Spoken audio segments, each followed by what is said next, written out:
చెన్నూరు నియోజకవర్గ ప్రజలకందరికీ కూడా దసరా శుభాకాంక్షలు.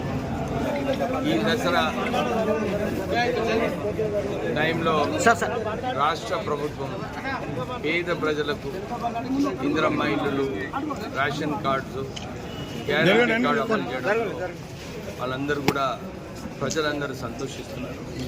అలాగే ముందు రోజులలో కూడా ప్రజాపాలన నడవాలి, ప్రజలకు ఉపయోగపడేలాగా కార్యక్రమాలన్నీ కూడా రాష్ట్ర ప్రభుత్వం చేస్తుందని చెప్పి మళ్ళొకసారి ప్రజలకందరికీ కూడా వారికి అభినందనలు చెప్తూ నవరాత్రి శుభాకాంక్షలు, దసరా శుభాకాంక్షలు చెప్తూ చెన్నూరు పట్టణంలో మన్నమరి టౌను, చైతన్పల్లి టౌను, గ్రామాలలో అన్ని చోట్ల కూడా ఈ వచ్చే సంవత్సరం 500 కోట్లతోని అభివృద్ధి కార్యక్రమాలు చేయబోతున్నాము. ప్రజలందరూ కూడా సహకరించాలి.